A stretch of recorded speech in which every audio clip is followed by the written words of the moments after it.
The first Democratic lawmaker is publicly calling for President Biden to drop out of the presidential race. Congressman Lloyd Doggett of Texas said Biden's debate performance failed to effectively defend the administration's many accomplishments.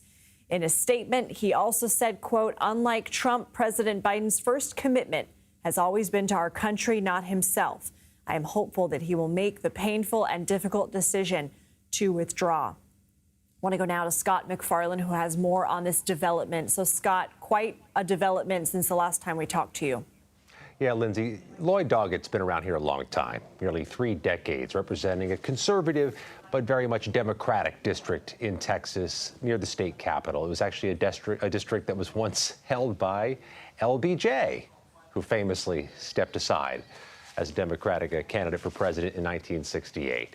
The question that is echoing off the marble walls of the Capitol today is, will Lloyd Doggett be the first, or will Lloyd Doggett be the only member of Congress who's a Democrat who calls on President Biden to withdraw from the race? You know, we've seen this dynamic before. I remember watching in January 2021, Lindsay, when a few House Republicans took the public step of calling for the impeachment of Donald Trump. There were not a lot of followers behind them. In fact, that was one of the reasons why Liz Cheney is former Congresswoman Liz Cheney. The next 24 hours do seem pivotal, according to congressional sources, to see who steps in the footprints of Lloyd Doggett and changes their tone from the past 72 hours. I'll note one other thing, though, Lindsay. I think this is important. A little more equivocation in the statements from Democrats about President Biden today, saying that he needs to get out there, needs to do more events, needs to do a town hall, a rally, a press conference, an interview.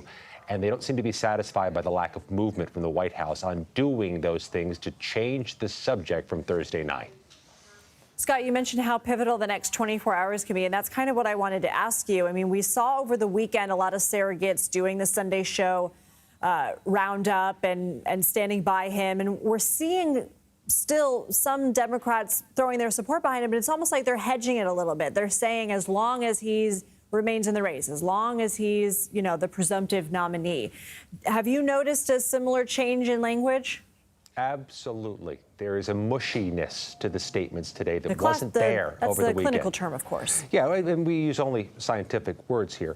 There's definitely an equivocation that wasn't there Sunday morning when you heard these vibrant denunciations of the idea President Biden should step aside. You have the perhaps top surrogate for President Biden in the U.S. House, Jim Clyburn of South Carolina, the lion of the U.S. House, who was so pivotal in 2020 in getting President Biden the nomination, saying during an interview with one of our competitors that he would, in fact, get behind Kamala Harris if Kamala Harris were to emerge and President Biden were to withdraw. Just putting that out in the universe can be so potent at this moment in time.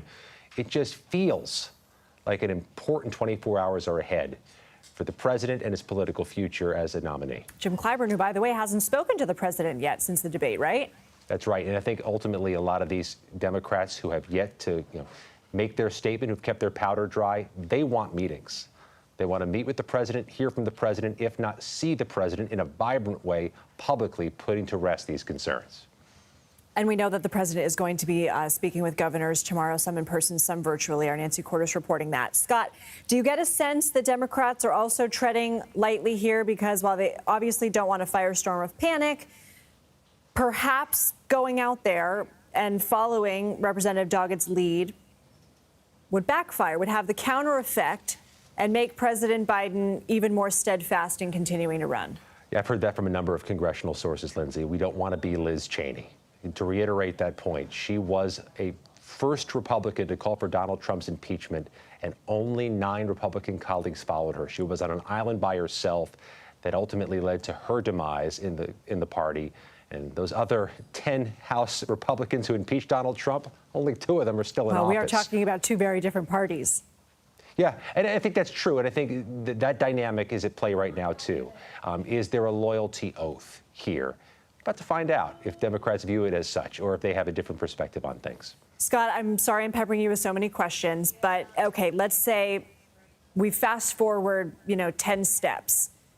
Who would be behind President Biden? Who would poll as well? Who would have the money cash that you would need? I mean, that has to be also part of the calculus here for Democrats in this moment? Yeah, I'll double down on your caveat that this is presumptive, but according to the sources with whom we're speaking today, this is part of the dynamic at play right now.